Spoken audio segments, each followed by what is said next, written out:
around, don't disregard it. Sweep you off the ground, show you what heart is. Standing strong and proud, nothing can knock it. Let's get it started, it's the hardest. Talk around, don't disregard it. Sweep you off the ground, show you what heart is. Standing strong and proud, nothing can knock it. Let's get it started. Yeah, get your boots ready. We're about to go on a trip where we wrestle, nobody settling or calling it quits. You're here for the grit, betcha this stuff is amazing. You're stumbling, welcome to the bump in the apron. Step into it, the hardest part of the ring. Here to bring fun, yeah, and this art he is king. It's the best thing, making sure you don't tap out. Don't go soft with the hardest podcast out. And it's not just another one, it's clear. Off the rest, in this content, none contest. Take the nonsense off the steps. You know it's nothing but pure gems when it's coming off the chest. Get it? Now it's time to sit and relax. Get your mind blown away, ain't no skipping this track. Have you paying more attention, no listening gap. Get everything I ever wanted, no giving it back. What's up, everybody? Welcome to the Apron Bump Podcast. I'm your host, the hardest part of that there ring, Kyle. As some call me, as the missus calls me, as my gynecologist calls me, whatever you would like to call me, and shove up my ass is up to you, really. So I don't even know why you're bothered by it. ECW CyberSlam 1996 is the show we are covering today. It's an ECW show. Not gonna surprise you. I mean, you get all the classics. You get kendo sticks. You get women getting kicked in the face repeatedly. You get chairs, tables, Sabu. You get Taz breaking people's necks. You get Brian Pillman whipping out his cock and just stabbing a fan with a knife in the face repeatedly. Just the usual run-of-the-mill stuff you see in a wrestling program is what we got here at CyberSlam 1990, which is a funny name. But we do get a lot of story progression here. Since I last left you on the ECW timeline, in between the last show and this show, we have seen a world title change. I guess at a TV taping, I guess you would call it, just on their normal TV show. Raven defeated the Sandman to become the new ECW champion. So the flock is in the tree, very high up, because it's like high, you know, on top, right? Because birds. So Raven's champion, and Sandman is getting his rematch on this show in the main event, which ECW title in the main event. I think that might be a first. I could be wrong, but it's very rare, if nothing else. Shane Douglas is recently returned, so he's just headed back to ECW, while on the other hand, Mick Foley is on his way out. So they're already doing the Mankind vignettes, so you got that kind of passing ships in the night thing where Shane's coming back, Cactus Jack's leaving, and they got a little storyline based on that. So a lot of hints of realism there, which is fun to see. And of course, Brian Pillman, I referenced him earlier. That wasn't just a random reference I made. He has been fired from WCW, and he is not happy about it. And that is what gets, I think he gets that message across in this show. That's just my opinion. But some good wrestling, some decent wrestling, a lot of hardcore shenanigans and tomfoolery as to be expected. But hey, I couldn't go on this attempted manslaughter journey alone. Had to bring on a guest. Who's your guest? Hardest part of the ring? None other than Charlie from from the Get Cho podcast. He hasn't appeared in a while. I hear there's a lot of backstage heat in the Get Cho podcast camp.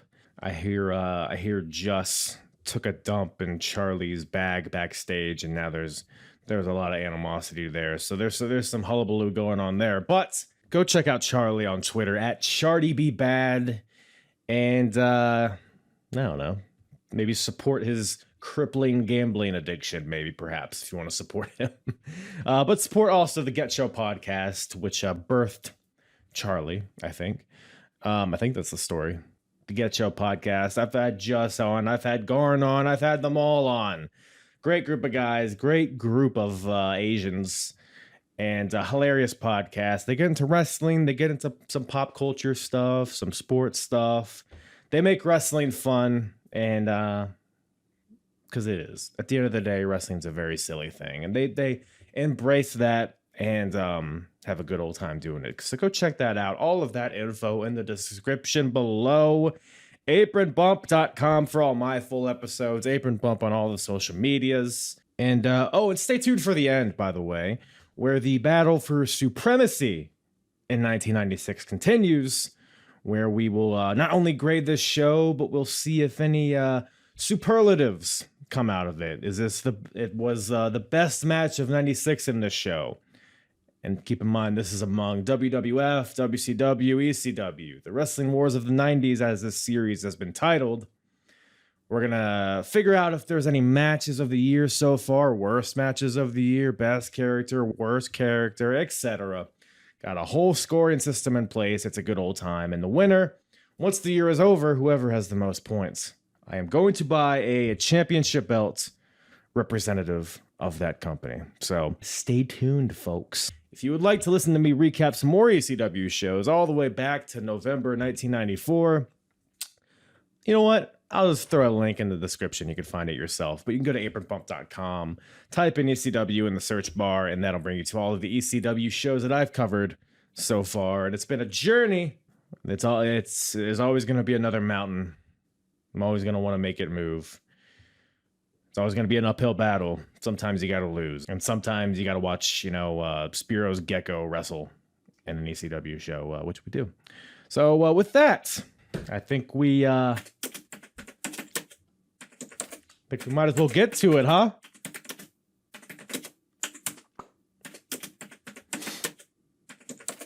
ECW CyberSlam 1996 with myself and Charlie, adjacently, kind of, sort of, from the Get Cho podcast.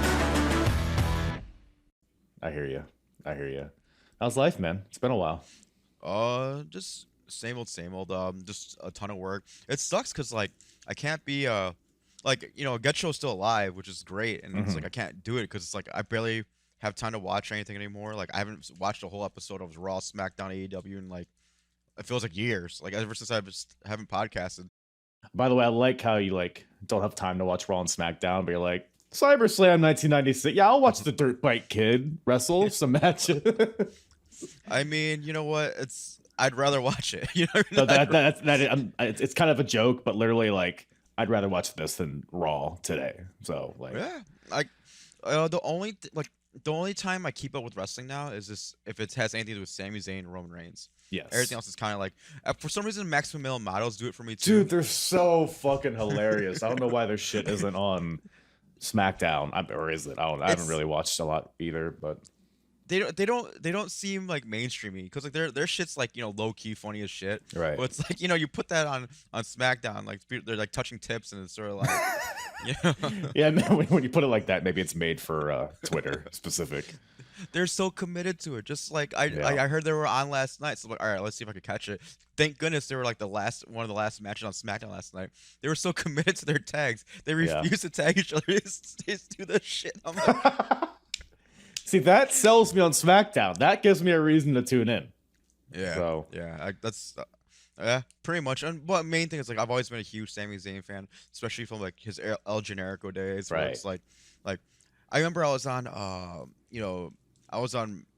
Matt's podcast, and was it his podcast? Fuck, I forgot who it was. Where they were asking, it was something around the lines of Sami Zayn should be the one who beats Bray Wyatt in a match, and I was trying to argue yes, because Bray Wyatt.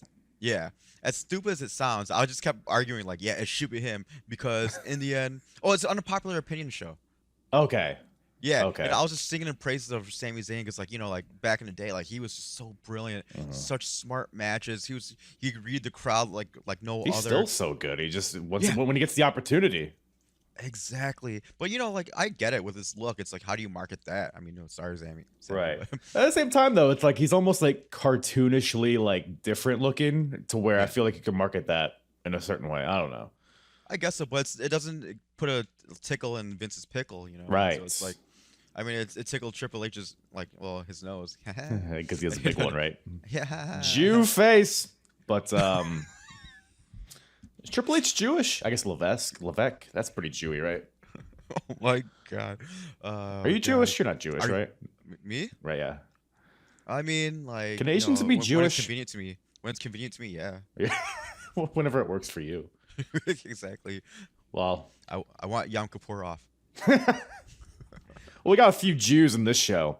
ECW CyberSlam, 1996. We got a problem with the name, Charlie? No, I kind of that transition was just so great. Like, I guarantee you there's at least a few Jews on this show. oh yeah, definitely JT Smith, Yeah. Yeah, see, look at that. See? just as Jewish as he's Italian. I mean, it's the same. But yeah, man, so you got a chance to check out this lovely show here? I mean, I just read the cliff notes. That's fine. That's fair. You might as well. If anyone ever writes cliff notes on ECW show, it's written like in crayon, of course. Yeah. Like, the commas and the periods slobber. just used interchangeably. Slobber marks all over it and smells Why like is there a hyphen here? smells like hepatitis. How do you misspell the word it? But yeah, what'd you think of the show, dog?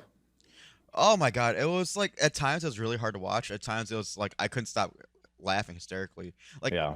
there was matches where I wouldn't expect to fall asleep, but I would, like in my notes I'm like I woke up and like, oh, this match is on. Yeah. Like I don't even know what happened in the last match. I would literally wake up and like, oh God, like, Right. what did I miss? When was the Nothing. last ECW show that we did together? I can't. Oh my God, I think it's been a don't know. while. It was probably like It's been a long time. It really has. probably a year has passed in this timeline since we last did one. Because like there was Yeah. we did that one match where Sandman was all coked out and he was facing Cactus Jack in a last man standing match or something. Nothing's changed. Benoit was there. It was Yeah, a little weird the time. hands, right? Where his hands are like this, and the same fucking. I'm gonna end your life. I'm gonna enter you. Well, What? I shouldn't say that one. Sorry.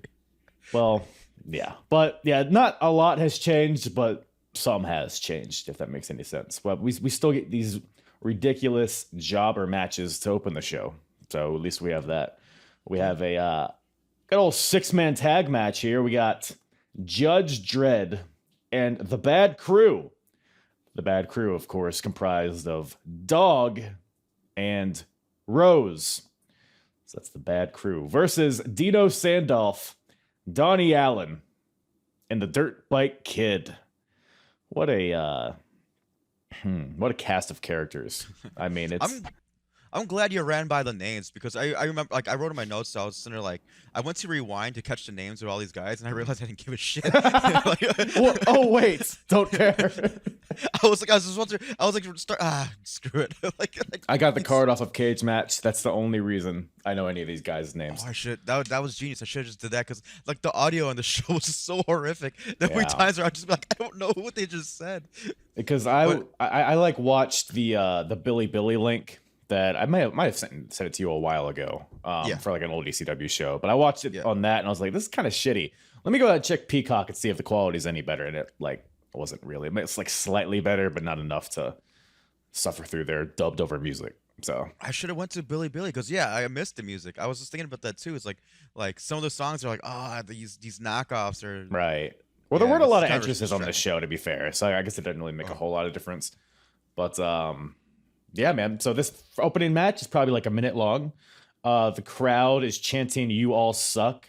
I think Trash is literally getting thrown in the ring just because nobody gives a shit about these guys. And then yeah, the Bad Crew get the win with I don't know if it's a better version of the Heart Attack or a shitty Doomsday device, but they get the win. And then Sandman comes out and canes everybody, and he's like, "Yo!" And then that's about it. So thoughts? I hated it until like when Sandman came out. I'm like, oh, I get it because actually it was a great way to rile that crowd up. Yeah. I think so. Just see like there's nothing like watching Sandman run around caning everybody. I think Always it's works. Yeah, exactly. So no complaints. It did its trick. Do you think this was deliberately supposed to be a bad match for Sandman to save the day? No. They tried. They tried their damn. Like, we got the dirt bike kid. You go out there and you give it your all. So this trick. No, I think I just argued against myself. Yeah, like Heyman probably told him, hey, do your best. Give the old college guy. Knowing that pop is gonna be huge when the caning commences, Right. Well, it does. The caning does commence, and Sandman's like, yeah, now it's time to get extreme. So our next match is Spiro's Gecko versus El Puerto Riqueño. What's your favorite Spiro's Gecko match? Oh yeah, it was. God, you can't. There's no jokes that write himself here. I can't. I was gonna try to think of something funny. You can't because it's just. You're actually. I'll be honest with you. My favorite match of Spiro Greco was this one, which is also my worst. Hopefully, it's his only one match. It's his first one. His funniest one, his scariest one, because thankfully that's the only Spiro. I can't say his name. What is his name again? Spiro Greco. Spiro's Gecko. I think it's how you pronounce it. Oh Lord, I was like, well, he's Greek, you see, so it can't be just Greco. So it's a little different. I think it would have been funnier if they used his actual name because it would have been at least 9 syllables. Yeah. Well, what does his real name be? Spiro's Greco Napa Lemon. Spankopita? Is that how you pronounce it? Spankopita. I thought it was Spankopita, but yes. it's Spiro's Gyro with no tomato. Yeah, he's for anybody unaware of Spiro's Gecko, he's basically like a Tino Sabatelli kind of guy. Like, nice. But if Tino did a lot of coke, that's pretty much what you get here. Because he's in shape. He looks pretty handsome, I guess, kind of hairy. But not a lot of substance to him. And you got El Puerto Riqueño, who is the extreme rookie, as Joey Styles put it. But he's been wrestling there for like 5 years now. So at what point is he not a rookie? There's a "you guys suck" chant, I believe. The audio's a little shoddy, so it was hard to hear. But that's why I like to think they were chanting. There was also a "you fuck sheep" chant, which is again, you know what? It must have been a dream come true for ECW to sign Amish Roadkill. You know who Amish Roadkill is? Yes. Yeah, like it must have been a dream come true after like 9 years or whatever they chanted that. They finally have a character who they can legitimately say "you fuck sheep." Was that his gimmick? I'm not too familiar with Roadkill. Was he a sheep fucker? No, it's just like he's a farmer. He had a farmer look to him. So all farmers fuck sheep. You're right. I mean, like as far as I know, but then I learned that from ECW. But yeah.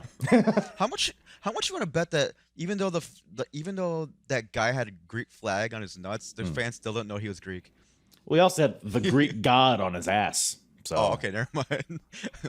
I don't know, man. They saw those forearms, those hairy ass forearms. They're like, that's a Greek fella. So that's yeah, male or female. Those forearms.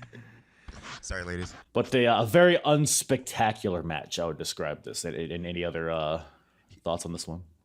He like Spiro, like, oh my god, what the I can't say his name. Spiro's Lamont. What's the sausage? What's the stupid Greek like Lomades? Lomades? I don't know. But the Geico Gecko. There we go. That fucker did a rest hold in ECW. Dude, does Philadelphia not like those? It's not that. You're used to matches are like balls to the wall, just crazy moves, punch, kick, like out in the ring, and then all of a sudden this fucker throws a headlock. And right after Sandman's out there, the crowd's on their feet, they're fucking shoving beer cans up each other's asses, like, yeah, let's get extreme. And then we got a guy, throwing out arm drags and wrist locks and wins with a pump handle slam. So hey, when you want me to do the hammer lock then? Man, well, poor Puerto Riqueño didn't get the win here, but at least Spiro's Gecko is on his way to much success, I'm sure. Probably more success than Joe Hartgood, that's for sure, because he's going against Taz in this next match. So Taz, he's kind of on a run here where every show he's pretty much just breaking the necks of jobbers left and right, and that's pretty much what we got here. A lot of suplexes, half and halves, one at arm and head, what the fuck judo throws, and all that stuff that you expect from Taz. Wins with the Taz mission in like, I don't know, a minute or two. But there, and then after the match. By the way, are you familiar with 911 from ECW? Yeah. I've seen some of his matches. Do you have any? Because I guess he left for WCW around this point because him and Taz were building a feud, and I guess the story is 911. See, I did a little research. I couldn't really find a true answer because like some people said that 911 didn't want to lose to Taz, so he left. There's more story. Sorry, I'm like choking on my own semen here. Another. It's the best of us. It does. But then 911, I guess him and Paul Heyman had a fight of some sort, so he left, whatever it is. But 911, I guess, is gone now, and he left for WCW to be Tombstone or whatever the hell he was there. So Taz is just kind of mindlessly, again, just breaking the necks of jobbers. Do you have any idea of like when 911 left ECW or why he left? No, just no idea actually. I mean, just my greener pastures, whatever, just a job. Yeah, at least. but no, I had no idea. I know the backstory, like, because I mean, it worked in our favor because like they found an athlete shorter than Taz. Like, yeah. and they had Taz throw his ass around, and like, I admit that beatdown was a lot of fun. Holy shit! Like that was one of those, like, whenever I used to watch Taz matches, I used to really want to see like those half Nelson Taz plexes, whatever like 3 syllables ahead of Taz plex they have, like you know what I mean? Like he was just throwing him around, and it's greater to see it when he's actually bigger than the dude. So I had no complaints. It did its trick once and show him as a badass, but yeah. But like when the EMTs came in. Mm-hmm. There's this one part where like this woman EMT came in and like Taz kind of darted towards her. I could have sworn he was gonna have an arm her ass. I was waiting for it. I don't know why. I just thought it was coming, and I was like, oh my god, it almost happened. And it's CCW, so Hey, on this show, they're not above man on women violence. They've shown it. So yep. It was plausible, but it did not happen. Unfortunately, what does it say about me hoping it was gonna happen? Hey, when Damage Control got in there to cart off Joel Hartgood, and they knew what they were getting into. But luckily, Taz had mercy, I guess. Fucking like Bailey and Io and Dakota just ruined that for me. I saw Damage Control wanted to come in, and I'm like, sir, your natural instinct was to turn it off. No, my natural instinct, yeah, right. Change the channel. What else is on Peacock? I'll throw on The Office, I guess, instead. Yeah, exactly. But yeah, Taz, because they put Joel Hartgood on a stretcher, and Taz just walks over to it and flips it over. Fuck that guy. And then a couple other jobbers come in, like from the first match. They're like, "Hey, Taz, we're gonna show you a thing or two," and then they all get German on their fucking heads. And poor dirt bike kid. Poor. This guy can't win. Can't ride a dirt bike. Can't. Exactly. It's like imagine being booked for that show. Like, all right, after like the fans shit on you, mm-hmm. You're gonna get Singapore caned for a while. We want you to come back out, and then Taz gets a little CTE on top of that, just to put the cherry on top. Here's a little Benjamin Franklin if you want to get back out there. Gotta do what you gotta do, man. Gotta respect it. So. But they were not able to stop Taz's wrath here, and then but Mikey Whipwreck comes out to save the day. He punches Fonz in the face, drop kicks Taz, gets a little offense in, a little Franken Mikey action. Goes for a top rope, Franken Mikey, but then gets caught. Head and arm suplex, Taz mission. And then, fuck you, Mikey Whipwreck, I guess. But we're not done with him in this show, luckily for us, right? Yeah, pretty much. But I love that ending where the fans start going, we want Sabu or something like that. They started chanting like Sabu, Sabu. And since he wasn't planned to come out, the ECW just does their little quick little cut out. It's like, hey, there's no Sabu. But maybe he did. Maybe we just cut it out. Who knows? Maybe. Well, they made us forget about it with this next little deal here. So Joey Styles is in the ring. He's like essentially introducing the show. So I guess what we just watched was like pre-mat or pre-show kind of stuff. But then the lights go out. And when the lights went out when you were watching this, what did you expect? Or did you know what was going to happen? Or did you have any guesses? I had no guesses. I mean, ECW, that's their shit. No matter, Yeah. like, they always just turn off the lights and someone cool, like, either someone gets brained by a chair right away, or someone cool is gonna come out. I mean, I thought it was going to be Sabu myself. Well, yeah, that's his usual. Like, you know, he's like always like has that pose, like, you know, But it was not. It was Brian Pillman. it was Mordecai. Kevin Thorne has hit the ring. Exactly. Sorry. He is an ECW guy. I'm To be just fair. saying, like when he had the cross on his back, I'm like, is that Mordecai? Yeah, Like, it was because it was like he wasn't facing the hard cam. He had like the Yeah. jacket and the jeans, and he had a cane. So it was like, yeah, it could have been Mordecai, but it was not. It was one Brian Pillman, and he went on to cut a promo with Joey Styles in the ring. And I would describe. Did you ever see that MJF promo when he was like shitting on Tony Khan, like right before Was he it left? the one like it was the one who's like, yeah, like fire me, like, You fucking like, Mark, yeah. Yes. I would say this was a more vulgar, less coherent version of that promo. fuck shit, Eric Bishop. Dude, it was literally like, Cunt. you are a fucking piece of shit, just over and over again. There's a Bischoff takes it up the ass chant, which is fun from the crowd. Dude, yeah, Philly was in it tonight. But yeah, Brian Pillman has just recently been fired by WCW, so obviously Brian Pillman's not too pleased with that, and he's like, you took away my constitutional rights, but you can't because I'm in Philly, and that's where the Constitution was written. And the crowd kind of went mild for that. They're like, what? What's the Constitution? But and then Pillman's kind of like shitting on WCW. Well, he's very much shitting on WCW. But then he kind of turns heel and he's like, oh, Eric Bischoff, he's a piece of shit.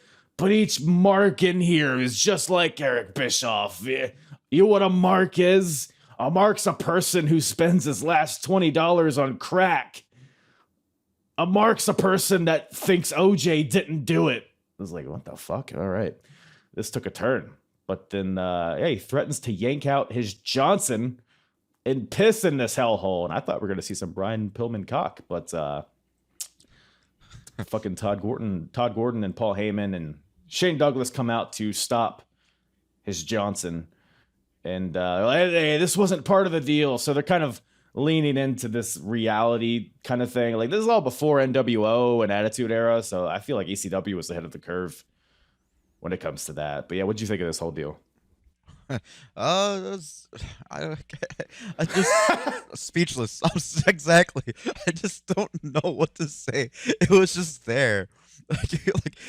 Yeah, that whole segment when he starts yelling at the fans and starts explaining what a mark is. Right. Like, you know, right when he says they spend their last money on crack, I'm like, not really. Like, any fan. Maybe in 96 that's what a mark was. It could have been, I guess. And like, I was just sitting there like it was just funny because like the fans weren't reacting to it. So either they're like us, like, what the fuck you talking about, dude? Or they just did not get that they're getting made fun of.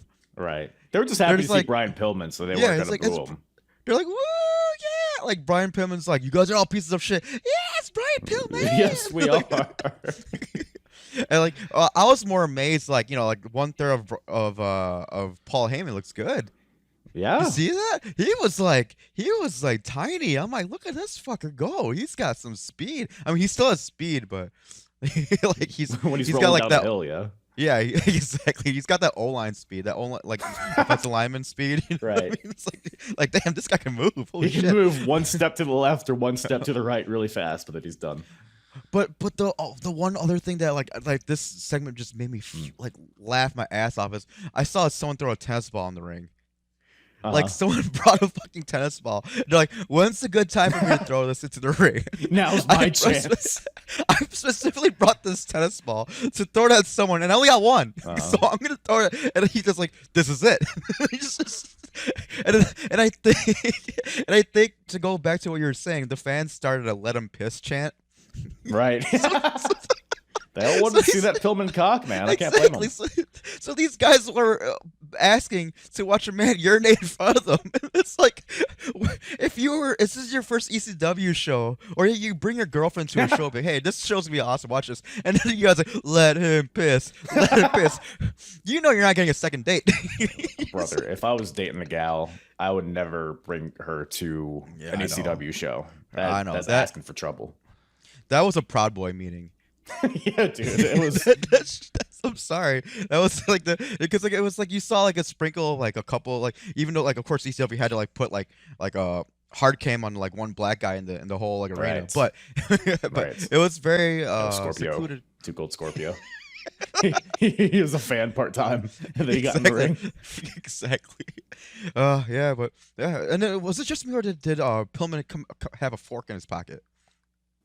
Was it what was he stabbing? Like I thought it was just a knife. Oh, okay. I mean, like, you might be right. Because yeah, he pulls a fan over the barricade. Because like security is like, Yeah. hey, you're doing too much. You gotta get out of here. And then him and a fan start going at it. He rips him over the barricade, throws the fan in the ring. I'm pretty sure it's just a knife. Like a pocket knife he pulls out, and he just starts stabbing him in the face. This is indicative of the show, because I was more relieved to hear it was a knife.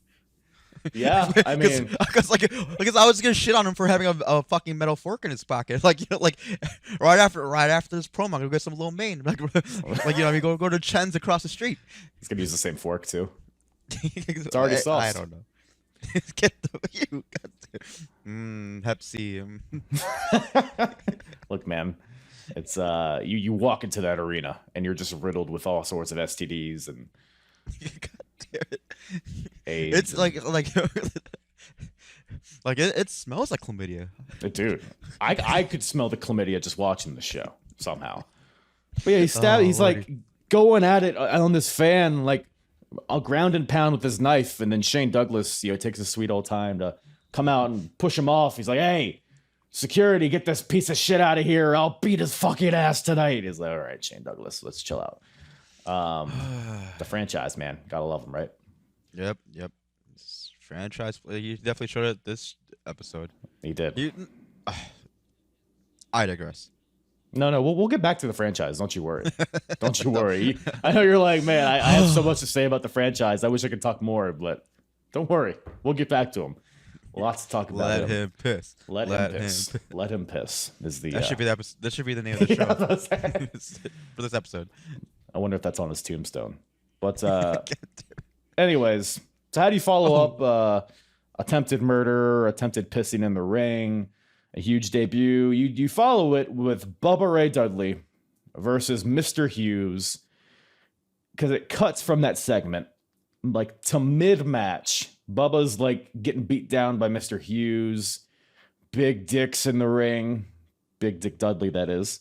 He canes Mr. Hughes. What, Brian Pillman came back? Yeah. And then knocks Mr. Hughes down, and then Bubba wins with the top rope splash. This whole thing was like literally 20 seconds long. He's like, was this necessary? But I don't know. What'd you make of that? It was just cool to see like all the Dudleys come out. Right. Because I knew Dudleys had like a bunch of people, and I completely forgot who they were. How many Dudleys can you name right now?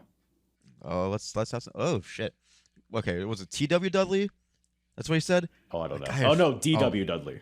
DW Dudley. Dances with Dudley. Dances with Dudley. That's right. Hey, I get it. Kevin Costner. Yeah. Right. So we got Big Dick Dudley. You got Spike Dudley. You got damn it, Sign Guy Dudley. Mm-hmm. You got Bubba. You got Devon. Right. I feel like I'm missing someone. Chubby Dudley. Ah, dang it. I don't think he was there though. To be fair, at this. No, he show. was in this event. Was he? He was in this event. Oh yeah. No, that was Too Cold Scorpio. That was a friend in the front row cosplay. I think that's about. I mean, if there's any more Dudleys, I'm not aware. I just think that storyline's just so damn funny. Dude, it's great. The story literally is the woman's a whore. She's just fucking all these guys. She fucked a Native American. She fucked a black dude, a white dude. Someone with mentally challenged, like, did not discriminate. Like, my half brother. I'm like, how many half brothers do you have? I could give you had one or two, but it's like, holy Devon shit. and Spike aren't even there anymore. It's just I think here it was just Big Dick dances with and Sign Guy. and I guess Chubby was there somewhere. But weirdly enough, yeah, it's like one of the best things going in ECW at this point. And it was just like a minor highlight of this show because Bubba's like so over. Like the crowd loves the stuttering thing. They didn't even show it here. So fuck me, I guess. I just didn't get it. I thought like I've always known Bubba Dudley's a heel. So was he a face or a heel here? Because he was literally just dancing for them, right, and smiling. So the Dudleys were originally heels. They were like aligned with Raven and all that. But then Bubba literally just organically got over, so they turned the Dudleys, and I think eventually they turned heel again. Well, Devon comes in, and that kind of changes the dynamic a little bit, I think. But we're almost there, I think. Gotcha. Actually, I don't know when he comes. But I'll tell you who is here. Who's here? Mustafa comes to the ring without New Jack, because to quote Joey Styles, New Jack is in the Slammer in Atlanta. Do you think New Jack was actually in jail or? Yes. Probably. You know what? Yeah, that was a stupid question. Sure. I don't even know why I asked. I'm pretty sure he was really there. Like, we're not bailing you out this time, dude. What'd you do this time? The bitch deserved it. Hey, you know.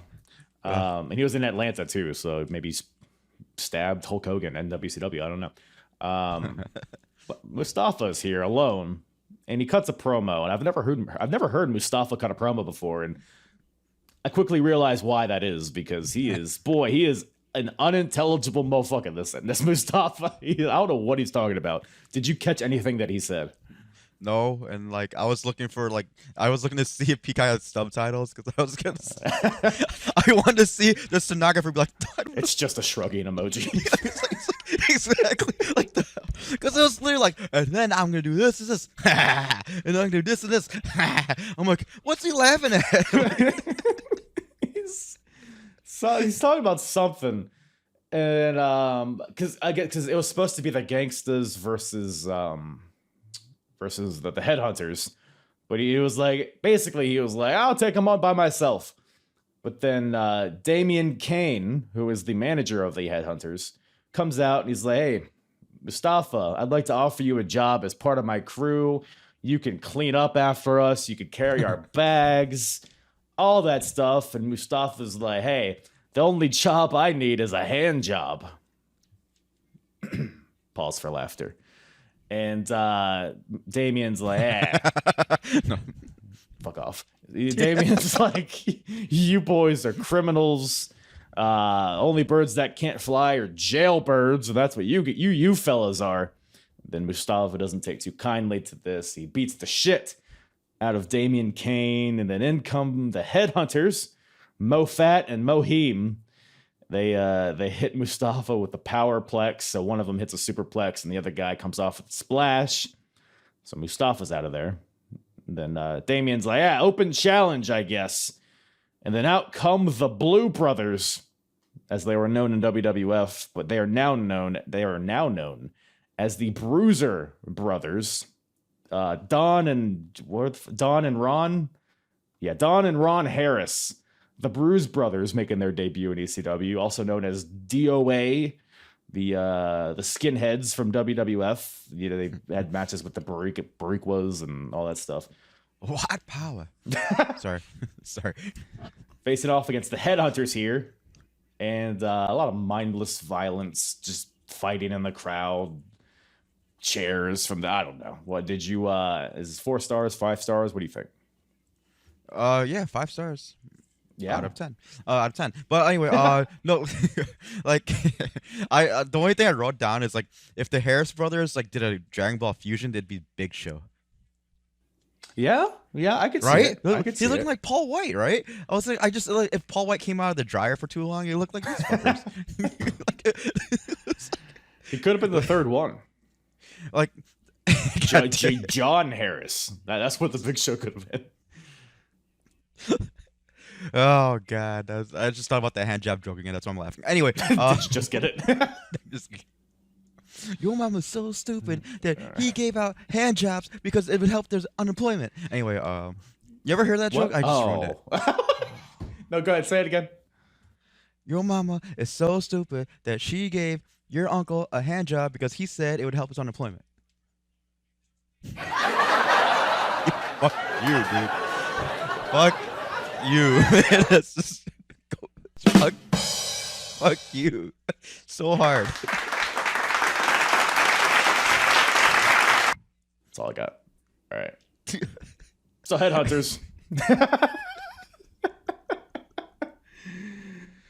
So there's a big old schmozzy finish here. So what are the Headhunters?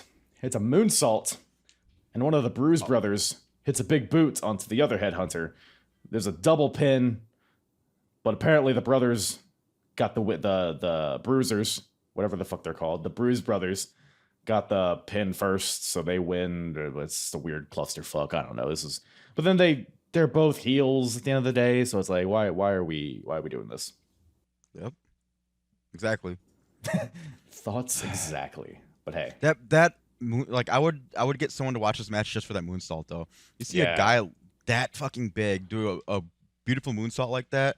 It's like because even Vader's was kind of like a little, you know, like it was a little lopsided. Like we're talking about moonsaults here, and then like, well, this Headhunter guy, I'm gonna guess it's Mofat did this moonsault. It was so good.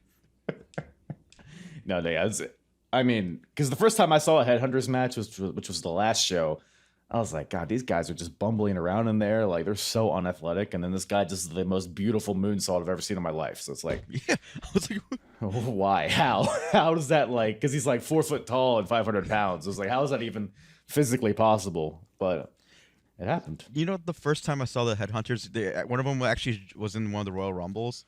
They Like, both I think were. it was like, yeah. Yeah. So like, I remember when the first one came out, I was like, who the fuck is this? I thought it was because it was right before this show. It was like a month before this show. Yeah, it and I was the thought, same like, outfit. Is this Abdullah the Butcher? Is he in the Royal Rumble? Yeah, It's like, it really wasn't, because then there was 2 of them. I was like, what? like borrowing Brian Pillman's fork. All right. Well, Mofat and Mohim, gotta love them. But you also gotta love Tommy Dreamer, even though his shoulders separated apparently because he's out there. Joey Styles is in the ring. He introduces Tommy Dreamer, who comes out in a sling. Tommy basically apologizes to the crowd. He's like, hey, Raven separated my shoulder. Fuck that guy. And then out comes Raven and his girlfriend. Did you catch her name by any chance? Oh, of course. Kimono Wanalea. Oh, of course. It's fun. Sex. So, Kimono Wanna Suck Your Dick. I I know it's like, you know what I mean? It's like, what? no, I'm just saying. Like, I'm just saying. It makes as much sense. Like, yeah, Kimono Wanna like go down on her knees and give her your blowjob. It's like, oh, I get it. Are you just unleashing your fetishes here? She's hot as shit. Dude, she is like modern good looking. Like some of these girls Yeah. are like, oh yeah, like in the 90s, like they're a little coked out a little bit, but also got, a little something going on. But this Kimono gal. Are you talking about Beulah? I wasn't gonna say names. Oh, sorry. Mula Bakillicuddy. Right, yes. Michael's sister. But but Stevie and Stevie Richards, Blue Meanie are also out here just to add to the shenanigans. So we basically got a situation where it's like Raven, Kimona, Stevie Richards, Blue Meanie on one side, and then Tommy Dreamer and Beulah on the other side. But then Shane Douglas and the Bruise Brothers come out to back up Tommy, to where Raven is like, hey, Tommy, in China, if you steal, they cut off your hands. Which, by the way, is that true? Oh, yeah. You would know, right? Oh, yeah. I'm just one of my buddies. Because you're Chinese. And then in Indonesia... No, like you just use the ways of me like this and shit. Right, yeah. I'm sorry. Oh. I can't understand you. The Raven's like, hey, in Indonesia, if you run from the police, they cut off your feet. Well, Tommy, you stole my girl, so I injured your shoulder. So prepare to die. And then those goddamn Bruise Brothers turn heel. They attack Tommy from behind. They assault Tommy's balls, dick, and asshole on the ring post there with the most violent crotch shots. The little wishbone deal on the post. Just several of them, one after the... I guess his arm was legit injured, so they didn't want to do anything like too crazy. So it's like, oh, let's assault your balls. So yeah, Tommy can't have any more kids. Bruise Brothers are heel. And Indonesians don't have feet. Thoughts? he went in, like, what was it, Thailand? Like they were saying, like, what is it? What was Yeah, the there's a line big he said with list of- Thailand? Yeah, I was just more like how, who has the patience of listening to this whole promo where he's like, in China they take out your hands, and in Indonesia, and all the fans are like, the fuck is he talking? We're just. Right. It was pretty drawn out. I was just like, just get it over with. I It's know a classic Raven promo. Yeah, I mean, he's decent on promos except this one. But like my favorite part of this segment was unintentionally funny. Had to be, how they were like assaulting Tommy Dreamer, just beating the daylights out of him, crushing his nuts. There's a cop at ringside just watching this whole assault, and he's just sitting there watching him. You know what I'm talking about? This random cop looking like from the YMCA. Like No, I missed that. No, yeah. There's a security guard. Like he's sitting there watching this assault as it happens. It's just a funny visual of an actual cop like in uniform watching this beatdown, Hey, and man. just like whatever. That's fair game, I guess. This is. We're in Philadelphia, whatever. So that means you can just go to your local grocery store, and if you're just assaulting somebody's balls, those cops, those security guards aren't gonna do anything. He's just like, okay, Yeah, fuck that guy, I guess. not my worst Wednesday. Well, speaking of balls, we got JT Smith, who probably has some balls, versus Axel Rotten in another barn burner of a contest here. We got a little story. So I guess JT Smith and Axel Rotten were teaming together at the last show, but then they couldn't get along. So now we got a match between them. Yeah, they brawl on the outside. There's some chair shots. It's, typical ECW stuff. JT hits a DDT on the floor, and then JT Smith grabs a chair, goes for like a moonsault off the top rope with the chair, but I guess slips. Or does he? Because it was all just an elaborate ruse to throw Axel off his game. JT gets right back up, hits Axel in the back with the chair, and beats Axel Rotten. And then after the match, gives Axel a really impressive chair moonsault, which I've never seen before. That was pretty cool. I thought JT Smith was the shits, but I was actually pretty impressive. Yeah. But then the Shaw comes out. Hack Myers, of course, to save the day. And JT Smith is like, hey, Hack, you want to dance? So he starts dancing. Hack's like, huh? And then JT hits him in the face with the mic. And then they fight to the back as the crowd chants Shaw. So good stuff, right? When he hit him with the mic, I laughed my ass off. I'm sorry. He's literally It just was like, so great. ooh, I'm looking over here. What? Looking over here. Clap. So stupid. And apparently that's his thing, because that's how he broke up with Axel. Right. He did the same thing. He was just talking on the mic. He's like, up. When JT Smith has a mic in his hand, you better watch out. Pork chops you in the face of the microphone. And like, I just can't. JT Smith is my favorite part of this fucking event. Because just the fact that he's a full-blooded Italian, that already was just killing me. It was the only thing Italian. You know how he establishes that he's Italian. He did this this hand motion over and over again. Enough. That's all he ever did. It reminds me of that Family Guy show where that Family Guy episode where Peter just kept saying bobbity boopity, boopity bobbity boopity. That's basically all I hear when JT Smith talks. Exactly, bobbity boopity boopity. And like I just put down like JC. I think it's hilarious because like even his selling was just too funny. Like Right. he went all in. Like every time he got hit, he would just like stand there like with this glazed look in his face and just kind of like just like look around and just dramatically falls over. Right. And he was all in, and that's all you ever ask for these wrestlers. Go all in your character, and that shit just comes out funny. And that's JT Smith. He did what his job was. It was to entertain, and that's what he did. Yeah. This match sucked. Okay. I was all in on the JT Smith praise, but fuck him, I guess. But who booked this shit? Like, who seriously was like, this is what we should do, guys. I'm going to have you fake a moonsault off the top rope with a chair, and you're going to slip. And if for some reason, Axel's just going to kind of look away, and you're going to pop up, you're going to hit him. And that's the finish. Look, man. Because like JT Smith, I mean, he's lost matches from slipping off the top rope before. So it's like that's his thing. But I guess now that he's Italian, now has more balance. right? So with boppity boopity. he make it to pizza, right? So now he can stand on the top rope, and then now he's just tricking people with it. He's using it against others. So he's really just an evil genius, I think. I'm surprised like no one does a callback to that. Are you Like serious? I'm talking about like no I'm talking callbacks about, to I'm waiting '96 JT Smith?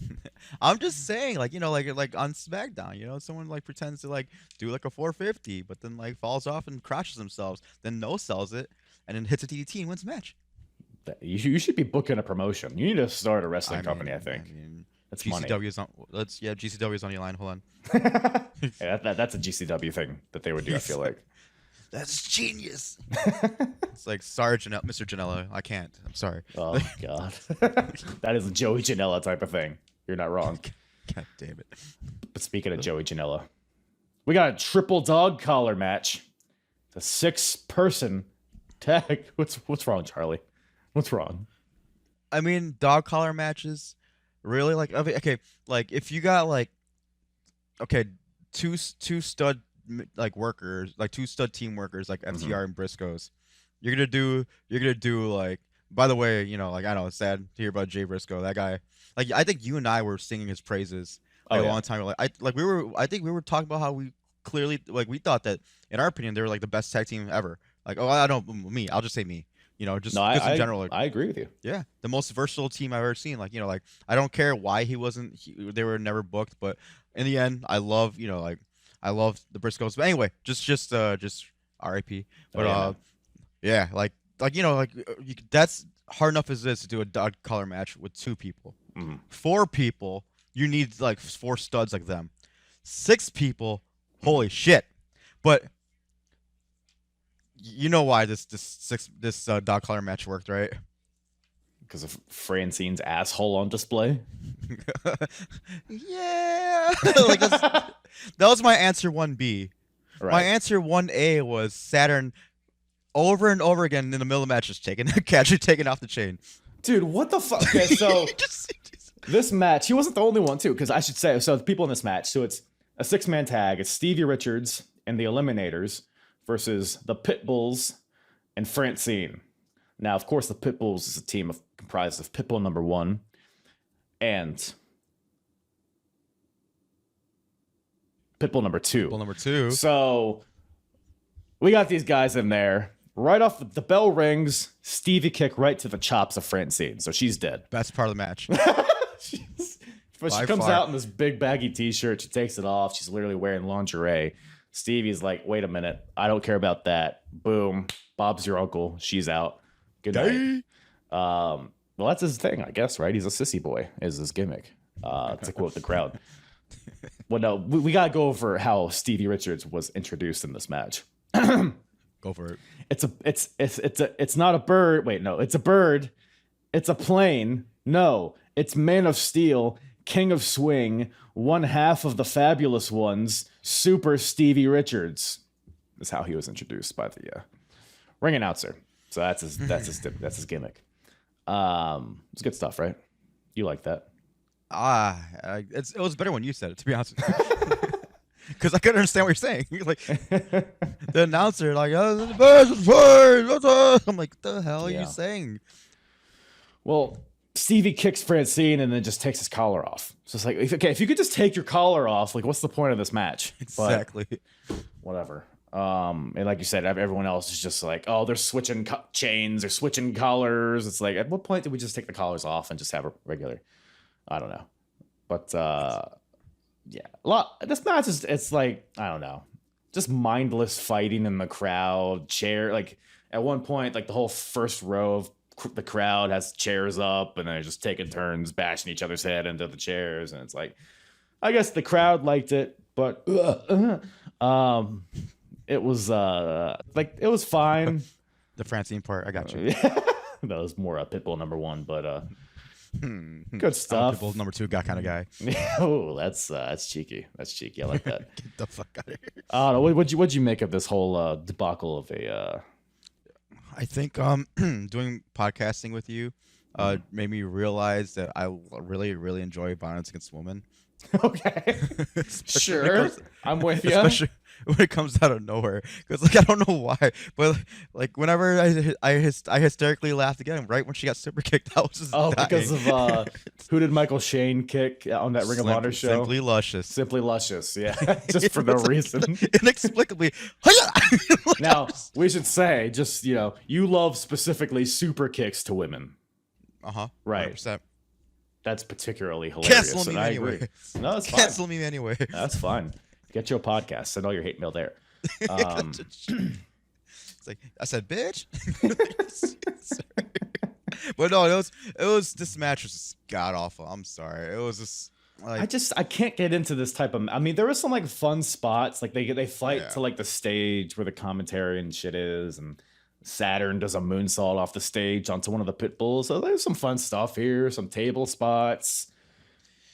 You know what? In ECW, like the Eliminators were easily one of my favorite tag teams ever. Like just because like they were just so athletic and they do everything in unison. Like most of the matches that I was watching with the Eliminators, Cronus was in better shape, so he was flying even more. Right. They were just so like they were like poetry in motion watching these guys. And like all I wanted to see was just a total elimination.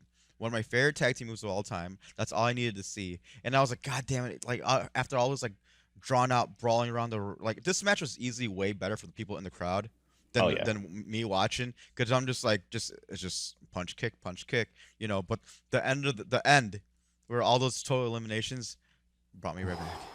Got you there, like, Charlie, we got you. Like, don't worry about it. We're gonna give you 3 of them in a row. Right. Especially the one that was the most satisfying. Oh my god! Now I really am sick.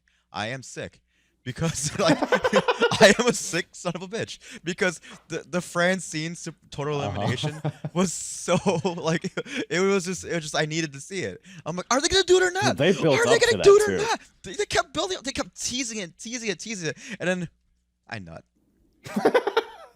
Well, they went for it the first time, but then Pitbull #1 saved her by spearing her out of the way. That's great. I love know. that too. I guess I'd rather get total eliminated than speared by that big ass chronic motherfucker. Maybe he was like looking at television like, hey, I want on your side, guys. I just speared her. Why are you hitting me? That could be it. Anyway, go ahead. Sorry. But then both eliminators get super bombed. And then they go to, they hit Stevie with not a super bomb, but like a super bomb neck breaker type move, which I don't know how Stevie didn't break his fucking neck here. But then it like cuts. So I'm not sure what happened in between there. Damage control came in. That's checked it. on him. That's it. That had to be. I'm telling you, like they cut out because It could have been actually, yeah. Yeah. I'm guessing it was, He was like, and like it sounds like a joke because the fucking name, Right. But in the end, like and then Io Shirai came out in perfect English, said, "How's your neck? Is it your She's 5 years old. She's like, hello, how is your neck? Hey, still old enough to beat up Kenny Omega." But yeah, it cuts back, and all of a sudden the Eliminators have the advantage. They're choking the pit bulls with the chains, which I guess that's still a part of the match. I guess the dog collars. I'm just in context. This sounds horrible without context. But Stevie is still dead, so Francine just crawls over and makes the cover and gets the win. So Francine beats Stevie Richards and the Eliminators. Her and the pit bulls get the win here, but after the match, total elimination to Pitbull #2, total elimination to Pitbull #1. And Francine tries to fight out. She slaps Saturn in the face, but just gets clotheslined. And then a total elimination to Francine. And then Charlie comes. So, I mean, I'm gonna yes. But I texted you that in confidence, but okay. Hey, man. That's all right. We'll cut that out. We'll bleep that out. Somebody Dear came. Diary. Fuck you. I don't know, man. Any other nuggets of wisdom on that one? No. All right. Next match. Well, at least, hey. Oh, actually, I got one more nugget. Sure. Nugget. So, okay. So right after Nugget, the match, please. like, I watched this. God damn it. I watched this match on Peacock, right? So after I saw total elimination on Francine, it abruptly cuts to a commercial of a wholesome family dinner. Mrs. T's pierogies. It was just perfect timing. It's like if you need some family time, like, or it's like wholesome family moment. Like, This is why women shouldn't be in the ring. They should be cooking you up some fucking Hungry Man. I don't know. What do people eat? that was pretty good, Hungry Man. Hungry Man? Is that, are those still around? I don't know. Still do.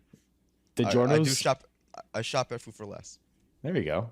I respect it. Yeah. I bet you Too Cold Scorpio also does.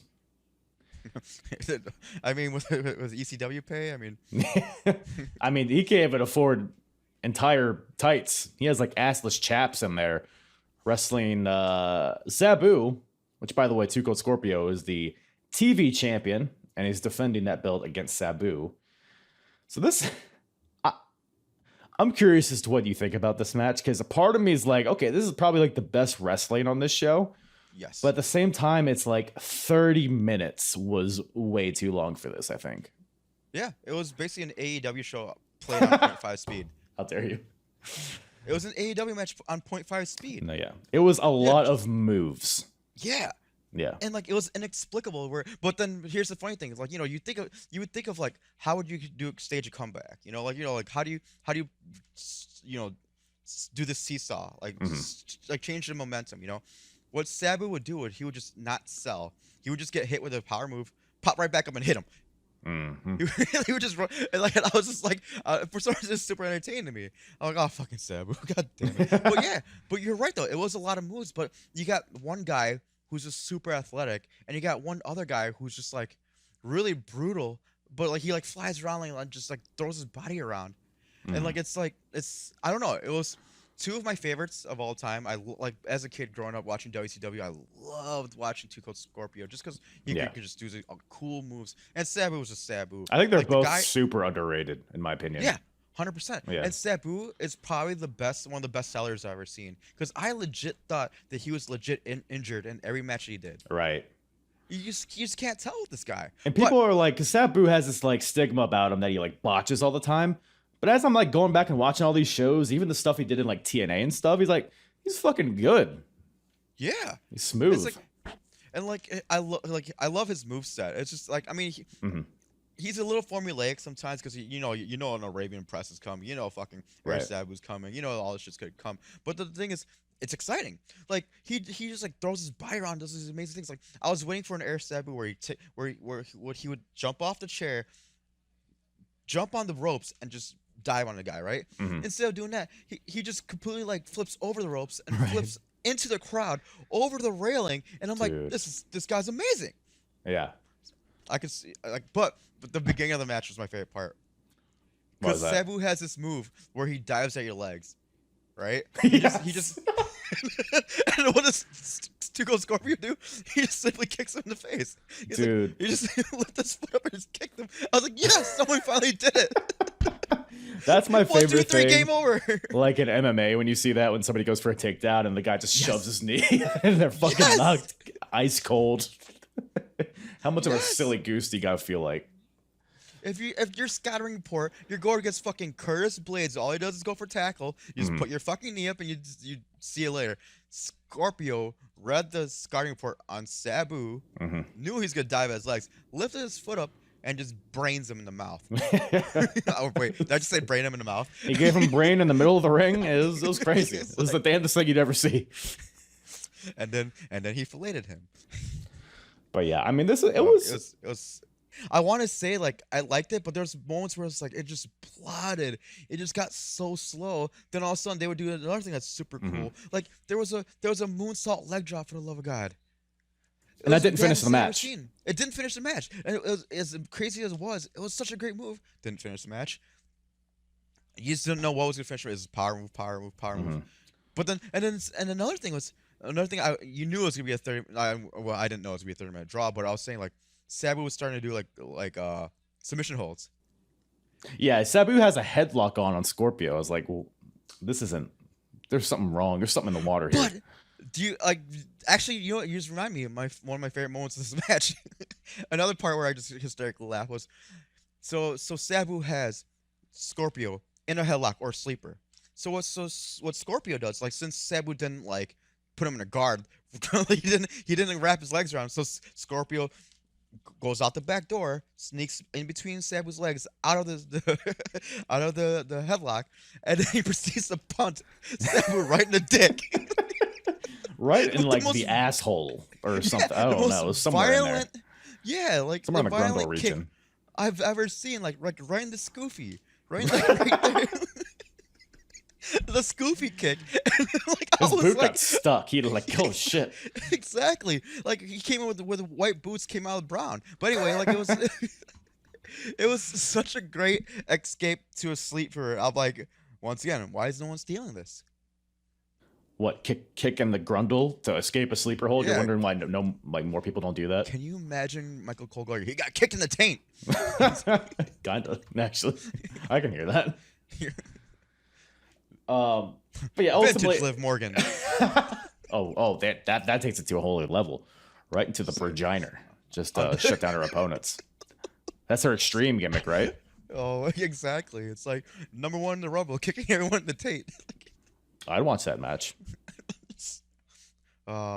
Take that legend and or a wrestler we barely ever see.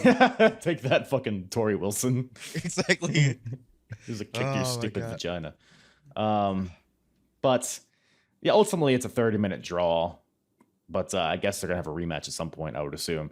I don't know why else you would have a draw here. But I mean, there's some cool moves in here. I mean, I can just like Yeah. list off some. Like Sabu's does is like run up the chair, triple jump deals. Like he does it with like poetry in motion. He does, like you said, the swanton basically into the crowd, like over the barricade onto Scorpio. Scorpio with a bunch of power moves. He had Sabu with a power bomb, then a huge leg drop from the top. Lots of chair shots. We got Scorpio with a moonsault for a 2 count. You got Scorpio with a tombstone slam of sorts.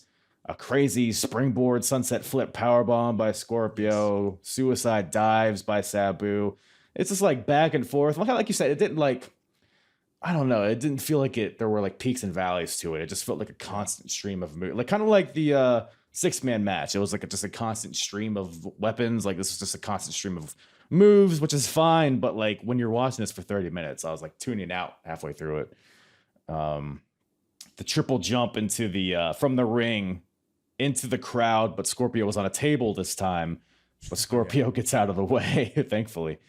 Sabu also almost dies on an Asai moonsault. His legs hit the guardrail, but he also lands on his head somehow. I don't know how both of those things happened, but it did.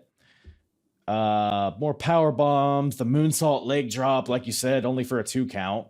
And then he follows it up with a leg drop on a chair with Sabu's face under it, and only a 2 count then too. It's like Scorpio need to pull out a fucking gun and kill this guy. Like, what does it take? Maybe 1 count. Yeah.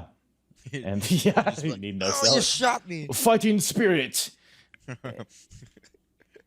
And Scorpio hits a 450, and at this point, the ring announcer's like, 1 minute remains, and Scorpio has like 0 urgency. It was like, what the fuck, buddy? But then eventually, Sabu fights back, a slingshot leg drop with the chair, and then the bell rings. 30-minute time limit draw, but the crowd gives a standing ovation, so we're kind of shitting on it a little bit, but the crowd seemed to love it. So who are we? I mean, they're the ones who literally had like a Sabu flying their fucking laps. So I guess like Yeah. when he did that flip, I think they could have gone for another 40 minutes. I would have been like, all right, I mean, I guess so. I mean, it's like, but after that match, I highly suggest their next match be a 5-minute time limit. Well, it was not, unfortunately, because we got Cactus Jack versus Shane Douglas. So for context here, like the timeline that we're in, so Shane Douglas just returned from WWF. So he just got off his Dean Douglas run, and Cactus Jack is about to start his Mankind run. So that's kind of like, crossing streams of sorts, But Mankind, I guess Mankind is already a thing. I guess ECW and WWF like work together. So Mick Foley was with WWF. They were already doing vignettes and stuff at this point. But I guess he's tying up loose ends in ECW or whatever. So because there's like Mankind chants. Dean is dead, referencing Dean Douglas from Shane Douglas's days in WWF. So the story's fine, I guess. The match itself, I was a bit confused because like Mick Foley's out there and like basically the Mankind, like more modern Mankind, because he had like the tie and all that stuff. So I guess he's going for like the corporate, like I'm going to WWF kind of deal. So I thought he was like, oh, he's going to be the heel. He's representing not ECW. But then he eventually, like, it's almost like they're building sympathy for him towards the end here. I don't know. What did you make of this match? It was, I don't know. I didn't know the background, so it's like, I mean, I was Right. kind of listening, but it's like it was just really confusing, so I wasn't sure. I was just more like, this match was just there. It was kind of it's just like more of the same, like stylistically, Yeah. I think. Like whoever like booked this match should like, they should just like be mad at themselves for, because you don't want to put attention on the referee. And they booked, Brian like, this- Hildebrand, what was that guy's name? Yeah. Yeah. Brian Hildebrand, but then they like he that look. Looking like fucking Pauly Shore in that. Like I was just like, good fucking lord. I couldn't stop Suspenders. looking at him. Exactly. Like at least have him in like, I don't know. It was like, that's one of those things like you don't want to take attention from the wrestlers, but you couldn't stop. It's like watching two dogs fucking. You're just looking at this motherfucker. It's like, why? What's up? It's Can I get that one more again? like it's like watching a car crash. You just can't help it when you're driving by. Right. But Nope, I'm not saying it again. I'm gonna keep letting you go. No, but it was that match was just there. I don't know. Like there was just funny. I had like some funny moments that I caught where like there's this one part where like Joey Styles like the crowd firmly behind Shane Douglas while Shane Douglas is like verbally berating one Right. like he's like, man, fuck you. Like, so that was good timing. And then there was like I got a kick out of there's this one part where Cactus Jack, you know, he was going back to his roots of like being hardcore. He puts a table onto Shane Douglas while he's on the outside ring, and then Cactus Jack proceeds to jump on the wrong side of the table, and the elbow drops onto Shane Douglas, so it's much more painful on him. Like the And I was metal just like, part of yeah. the table, yeah. I'm just saying, all right, you do you. Like, Fucking and, like, idiot. but yeah, and like it was just. But then I think the one part that bothered me the most had to be when the referee gave the handcuffs to Shane Douglas. Mm-hmm. That one was just like, all right, I can see that. Hey, the ref is in it with Shane Douglas, but why are you showing sympathy afterwards when you're asking him, do you want me to stop the match? After I Exactly. clearly just helped him. Because yeah, like the match is whatever, like you Yeah. said, and then the ref hands Shane Douglas a pair of handcuffs. Shane Douglas, puts it around his hand like brass knuckles basically, and knocks out Mick Foley, and then he cuffs Cactus Jack, his hands behind his back, and then proceeds to give him a bunch of chair shots to the head, like pretty reminiscent of that Rock Mankind match. Oh my god, that was Immediately, so what hard to watch. the chair shots actually seem less violent here than that one, but still, I mean, they're Yeah. unprotected chair shots, whatever they are. Yeah. And then Shane's like, all right, Mick, this is Troy Martin talking, which is Shane Douglas's real name. Really? I had to look it up just to verify, but it Oh. is. Michael he's- Hickenbottom like. There we go. But he's calling him Mick too, not Cactus Jack. So we're trying to like lean into this reality based kind of stuff. And he's like, all right, just give up, Mick. Because he's handcuffed and he can't defend himself. And Mick's like calling out for Vince. And then he calls out for Mikey Whipwreck to come save him, who they're like estranged tag team partners at this point. Shane gives him a few more chair shots and then puts him in a figure 4 leg lock. And then Mick is still calling out for Mikey to come out. Then Mikey comes out and then just smashes Mick Foley on the head with a steel chair. Like, because he was in a figure 4, and then the way Mikey just swung down at him just looked like aesthetically pleasing, I guess is weird to say. But it looked good, and it just knocked the shit out of Cactus Jack. And then Shane wins with the 3 count while he's in the figure 4. So Shane wins. But again, it's like, okay, are we like supposed to feel bad for Cactus Jack even though he's leaving us? Like, I was confused. And is Shane Douglas a heel, a face, because he just saved a fan from getting murdered by Brian Pillman earlier, and now he's, I don't know, this felt like they were doing too much here, I think. It's like, don't worry, Mordecai won't hurt you. Sorry. Yeah. My sentiments exactly. I'm like, who's the face? Who's the heel? I feel like I'm Cornette. Like, sorry, I don't know if you listen to Cornette's podcast, but I'm who's familiar. the face? Who's the heel? It's like it's so it was confusing. But one thing to note that chair shot you're talking about was like all of Shane Douglas's church shots combined. Yes. I don't know what Cactus did to piss off Mikey, but he brained the daylights out of that dude. Oof. Like, it was convincing. It was a convincing shot to knock him out. yeah, it was pretty good. So and yeah, that happened. That is actually a match that happened. That's for sure. 100%. But then after that brings us to the main event, ladies and gentlemen. We got the ECW title on the line, which, by the way, I don't know if I've been covering all these shows. I don't know if I've ever seen the ECW title defended in the main event. So that was amazing to see. We got the champion, Raven, versus the Sandman. So a pretty big-time feeling match here. But it was just, I don't know, man. This is another weird match. Like, parts of it felt like ECW, but with a little lucha libre weirdly sprinkled in there, but also some like 2006 TNA sprinkled in there with the finish. It was just, because like you got like brawling on the outside in the beginning, you got like planches to the outside by both guys weirdly. Sandman hits a brain buster, which is fun. Oh, that was one of the best brain busters I've seen in a long time. It was. Yo, that was really fucking good. I feel like Sandman could probably be a really good wrestler if he tried. I mean, Probably I not, digress, actually. but Probably too much, yeah. just like one less Steve Weiser maybe, but Yeah. But then yeah, Sandman, he like beats on Raven on the outside, and then he throws a bunch of chairs in the ring. They both get back in the ring. Raven hits his even flow DDT on the Sandman on a chair. But then Missy Hyatt, who is out there with the Sandman. By the way, what do you know about Missy Hyatt? just like dirty videos. Oh, is that true? Yeah, I'll have to do my research. that's basically it. I don't. Really, I think she was in WCW for a She while. was like back in the day. I thought for some Yeah. reason I thought she was like an actress or something, but yeah, I guess she was like a manager in WCW. I guess she was an actress. Yeah, you know, but Right? yeah, but But then no, I don't know much about her. I don't either. I was hoping you did, but I don't. But she's a lovely gal. Got some she's a handsome woman, I would describe her I as. don't know. When she walked down the ring with Sam, it looked like her and his face was melting in unison. Yeah. Yeah. Right? They both. It wasn't their best day. Let's just say that. That's fair to say. Well, go ahead. Sorry. No. But I was gonna say her and Kimono Wanalea get into a little cat fight here. Because you can't have an ECW show without a cat fight, I guess. And Francine's already murdered, so you can't have her in one. So the women get taken out by security, but Raven still has Stevie Richards and Blue Meanie with him. So Stevie gets in, and a Stevie kick to Sandman. Raven pins him for a 2 count.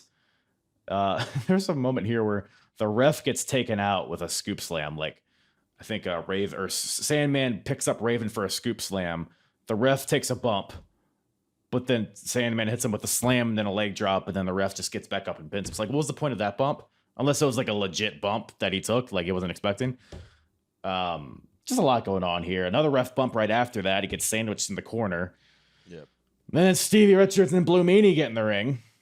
Sandman hits Blue Meanie with a cane. Richards runs away. And then the Bruise Brothers come out. Double spine buster to Sandman. Raven pins for a 2 count, so you can't kill Sandman, I guess. But then Raven eventually wins with a top rope drop toe hold, I guess. That was fucking cool. It was pretty sick. Because Raven was known for that. He sets up a chair and does the drop toe hold into the chair, but it was essentially that, but from the top rope.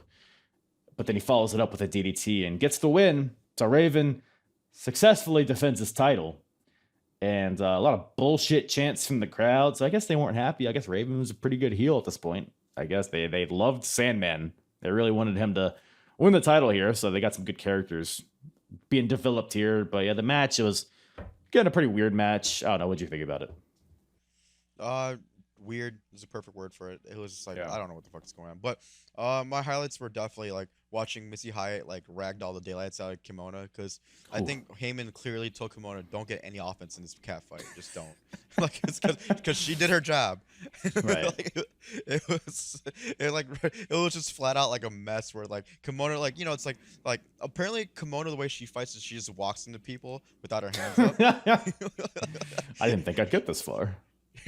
Exactly. It's like so no one's pulling me back. Is this happening? Am I gonna get hit? What's then, my like, line? Missy Hyatt, yeah, exactly. And like Missy Hyatt just like palms her in the face, and I'm like, this is great. I can Right. watch this all day.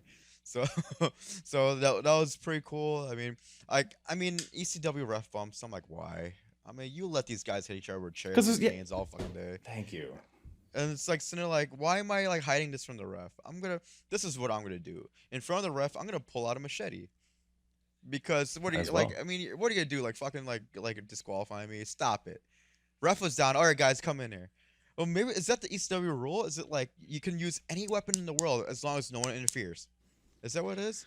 I guess I don't know. They don't have the code of honor like Ring of Honor did in the day. It was like no sneak attacks. But That would be the day I would die with like ECW. It's like, all right, before this Taipei death match, please shake hands. yeah. You have these shards of glass on your wrists, but no sneaking behind each other, no ref bumps. Before we start the Stairway to Heaven match, please, with barbed wire hanging above you, please shake hands because we're all about sportsmanship here, guys. Exactly. But no, it was like that drop to hold from the top rope was very fucking cool. I love that part. And yeah, it was you got another caning session by Sandman just bashing the daylights out of everyone. Like whack whack whack whack. I could watch it all day. That motherfucker can swing a cane. He can. I think he might have killed somebody. Like I think it was one of those cane shots where like he went full swing like Barry Bonds shit, you know, like McGuire him like 435 feet home run, like shit. It was brutal. Yeah, Blue Meanie took a few brutal ones. Just like Yeah. baseball swung like with one hand, but like rearing back, and Yeah. that's his thing though. So he was the easy. You would think JBL was in this match. Yeah, can you imagine? But yeah, I mean that the way the show ended though, because that was the main event, right? It was the weirdest finish to a show I've ever seen in my life. Exactly, because like that what was it. The end of the match, it was just Missy Hyatt and Sam just staring at each other, right? Dude, the crowd was so confused because like, Yeah. so the match ends, then everyone leaves except Blue Meanie, because Sandman's still on the mat because he's knocked out. So Blue Meanie, he's like mocking Sandman. He has like his cane. He's dancing above Sandman's dead carcass. Then Meanie pulls out a beer from his asshole, I'm assuming. I don't know where he got it from. Opens the beer. Exactly. And he's dancing with the beer open, so it's like dribbling on Sandman's face, which I guess revives the Sandman, because beer to the face revives him. And Sandman gets back up, but Meanie still has the cane, so Meanie like canes Sandman in the head, like pretty hard, by the way. But Sandman doesn't go down. And then, but then he takes the cane and knocks out Meanie, of course. And then runs off Raven and the Bruise brothers who come back. They try to come back, but oh, never mind. And then Sandman grabs the mic, but the mic isn't on. So he's yelling something, but we can't hear him. And then Missy Hyatt just comes in and like gives him a cigarette and lights it. And then the show ends. And then, like you said, they're staring at each other. They're like trading the cigarette back and forth for like what seemed like 5 minutes. It was probably like a minute. And then the show just ends. It's like, what is this building to? What's the cliffhanger here? Who gives a shit about Missy Hyatt? I don't know. Maybe he had to be there. But yeah. I would ask for my money back. I'd be like, I need $5 back now. You know. Oh man. I can't with this. Like, come on, guys. Because I just went to an independent show just last week, and like the main event was like it's just awesome. This is like ECW where like you got like hundreds of fans legitimately coming to watch your events, and you're gonna finish it with that shit. I hope there was a dark match. I really hope it was a dark match, and it was just Sandman caning Mikey Whipwreck for like 2 minutes straight. Dude, the crowd would have ate that up too. Exactly, they would have. And then it's like out for the save comes Dirt Bike Kid. Thank you. Kill him. That's what the segment needed. A little Dirt Bike Kid to make a run in to set up their future match. Maybe that'll be the next match. Who knows? Maybe. But man, speaking of dirt bikes, I don't have anything. But yeah, any other thoughts on Why don't we room our way out of here? Damn it, that would have been good. I'll steal that one later. I'll just cut out your part. Yes, CyberSlam 96. Any other overall thoughts on this barn burner of a wrestling program? Like, you gave me a choice on what to watch, right? And I said I want to watch this because it looks like the biggest train wreck, right? And like, I wasn't wrong. It definitely was a train wreck, and I couldn't decide if I liked it or not. You know, it was just all over the place. Right. And then, but in the end, it was fun. Like, you know what? It like, moment to moment, like, you know, I wouldn't have seen like the silly shit, like the woman getting super kicked, or like that beautiful punt to the nuts after like escaping a choke, like, you know, like, so I enjoyed this show, and like, you know, I was glad that you asked me to watch it, because it was like, you know what, still better than SmackDown. No, Raw. There you go. 3 hours of Raw. So your main takeaways were: woman got super kicked in the face, somebody got kicked in the asshole, and dirt bike kid. That's CyberSlam 96 in a nutshell. You would say. Let him piss. Let him piss. Let him piss. And I'll let you piss your social medias away on into the ears of the listeners. I guess you're still with Get Cho, right? You're like a territory. You're like the Puerto Rico of Get Cho. Yeah, pretty much. I mean, unless they officially like kicked me out, which I hope they didn't. But like, any backstage heat? Not at all. We're still buddies. Like, and like, I just want to like shout out to Garnet and Justin for keeping Get Show going, because they still pumping out episodes. It's still just as great content. They have people come along that we met through Twitter, you know, like, and then like they're all fucking amazing. So you'll still get that barbershop feel. You still get that like friendship. You can feel it because it's there, you know. And like it's the same thing. Having fun, making wrestling fun. So Get Show, I still would vouch for them all day, every day. Me, I haven't been on an episode for like, feels like years now, but it's been a year or so.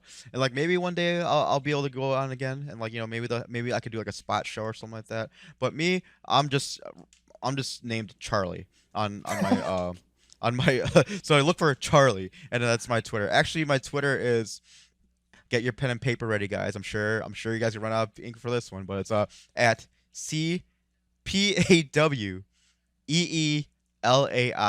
which is basically my real last name. Is that your Twitter or is that your Instagram? I think isn't Charlie Be Bad on Twitter? No, not anymore. Like, I'm trying to change it back, because I missed my Charlie Be Bad one. I was like, so okay, so yeah. Right now it's still my like my legit last name, or kind of, you know, but yeah, I used to be Charlie Be Bad on Twitter, but you can always find me like same thing, like through Get Show. But in the end, I'm hoping to change it right back to Charlie Be Bad, because I miss it. All right, I love Johnny Be Bad. That's so weird. I was named after him, but he was with Sable. Yeah, what a he weird. Was with Sable. Well, I guess never asked, why was it Charlie Be Bad? Like, are you just a secret Johnny Be Bad mark? Is that your guy? It's always Charlie B. You know, like I always like that name. Goes, you know, Cardi B, whatever. My last name started with big B. ass. Yeah, you know that too. Yeah, like always cake. Anyway, no, and then it just kind of like flowed, and like, you know, I was just happened to be it just kind of goes back to like how I used to watch old WCW, and Johnny B. Bad was legit one of my like favorites as a kid growing up. Like, oh, look at this guy, like, you know, like I mean, I know he was like a little Richard, like fucking. Well, what was your favorite finishing move of Johnny B. Bad? Because he had like 12 of them. I mean, you know what though, when he rebranded to Mark Marrow, that's when I loved him more, because like he had the most beautiful shooting star press I've ever seen, and he used to do the TKO, which is another one of my favorite moves of all time. Right. And yeah, so I would say that. But then when back in Johnny B. Bad days, he just had a punch. Do you remember what it was called? The Woman's Right. No, it was the disc that don't miss, right? It was the Tutti Frutti. Was it Tutti Frutti? So who did the disc that don't miss? I thought his nickname was the Kiss That Don't Miss. That makes way more sense. Way more sense. He also had the Bad Blaster, which was his little gimmick that he shot. Where he just like jerks and just shoots out like confetti. Wait, what does he do? Jerks it and just shoots out confetti. Let him piss. Once again, thank you to Charlie from the Get Cho Podcast for joining me on this lovely, lovely episode. Always a good time with Charlie. He's a good boy. He's a sweet boy and a fat cock. Go follow him at ChardyBeBad on Twitter. We talked at the end of the podcast about how he had like a different handle, but he's literally changed it right after the fact. So ChardyBeBad on Twitter. All of his socials I'll put in the description, of course. Check out the Get Cho podcast as well. Great group of boys over there. And Apron Bump on all the socials for me, of course. All my full episodes wherever you listen to podcasts. On YouTube as well. Give the video a like, maybe a subscribe, or maybe a nipple twist. I don't know. I don't know what the algorithm wants. But with that, let's grade this show, shall we? I need like a stinger, like a doop boop ba doop doop. But for now, I'll just be like, hey, let's score it now. Let me pull up this little this little doodad. So we got our scoreboard up, if you're watching on YouTube. If you're listening, I'll provide the commentary as we go through this.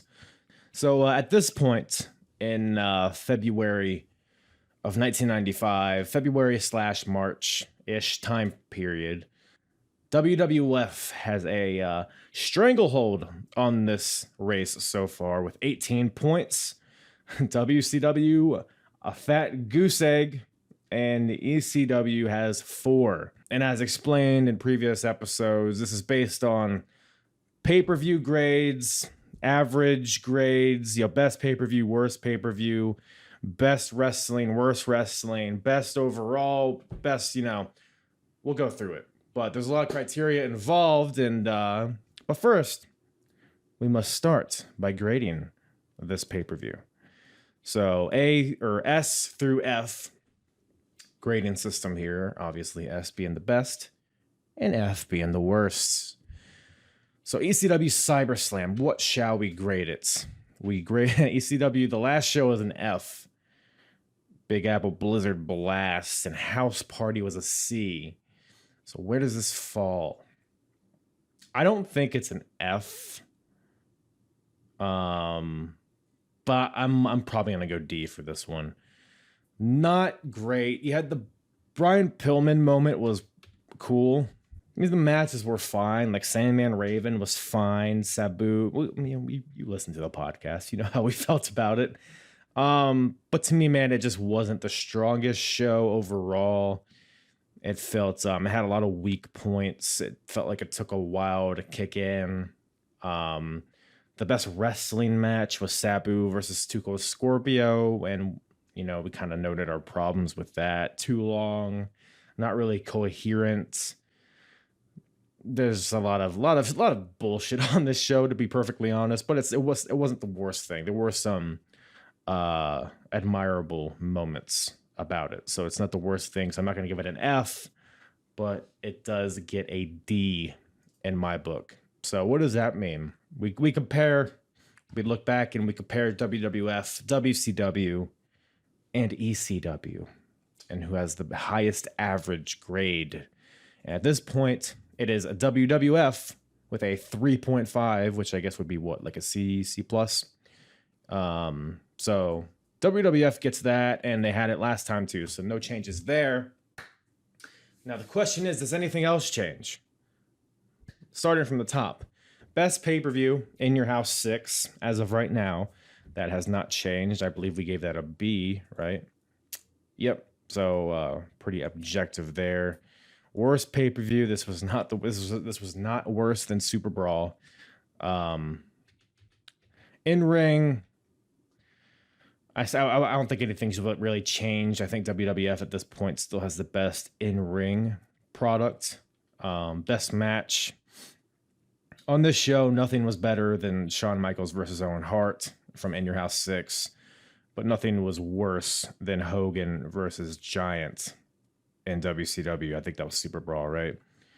Yeah, I mean, like there's squash matches and stuff, but this worst match, you have to consider the stakes involved, the position on the card, because Hogan and Giant was the fucking main event. So that's still the worst. Roster, star power. The only change that we've seen in this show is Brian Pillman. I'm not 100% sure that he actually wrestles for ECW. I could be wrong there.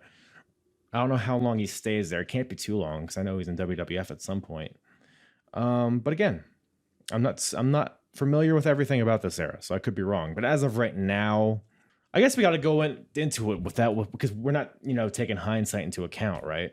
We're not, factoring in what matches happen later in the year and all that stuff. We're not factoring the NWO. So I guess we got to factor it at this point in time. So I guess Brian Pillman does have an effect on ECW. And as of right now, I have WCW with the best roster. And I think Brian Pillman, I don't know if he's enough to really change that balance, because WCW, I mean, they have a bunch of huge stars and a lot of talent too in the cruiserweights and stuff like that. So I don't think Brian Pillman is enough to really sway that. And there's really no other differences, right? Wrestler of the year, still Shawn Michaels. Worst of the year, Hulk Hogan. I don't know if that'll ever change, but we'll see. Out of ring. So this is gimmicks, characters, promos, storylines. Best overall in this category. Right now I have ECW. And I think I'm going to keep it that way. I think they got some good stuff with like the Mick Foley story. Dean Douglas, they got Raven and Tommy Dreamer. They got a really top to bottom. They're probably the most well-rounded show, I would say, as of right now, because they got tag teams, they got Taz being built up, so they got a lot of good stuff going on. So I would say ECW still maintains that best storyline right now. I have Diesel and Taker. Nothing on this show I don't think swayed me from that. One that comes to mind is Raven and Tommy Dreamer, but I don't really think that was further too much on this show. So Diesel Taker still has it. Worst character storyline, Dungeon of Doom. Again, I don't know if that will ever change, but we will see. But that definitely maintains as of right now. So I don't think there's really any changes here, other than WWF. Well, no, that's still the same too. Yeah, so no changes in the scoreboard. Still got WWF with 18, WCW with 0, ECW with 4. So, D pay-per-view, I would say, not the best. Can't all be winners, but hey, we got Brian Pillman. That was a cool moment, and his Johnson, and the fucking dirt bike kid was here too, so that was cool, right? Well, anyways, that's about all Daddy has for you today. Thank you guys so much for listening. I do love you all. I would come and I would hug all of you right in your knees. What does that mean? You decide. Thank you guys for listening. I love you all. Big smooches. I'm hard. Yeah. The hardest, talk around and disregard it. Strip you off the ground, show you what hard is. Standing strong and proud, nothing not this. Let's get it started. It's the hardest, talk around and disregard it. Strip you off the ground, show you what hard is. Standing strong and proud, nothing not this. Let's get it started.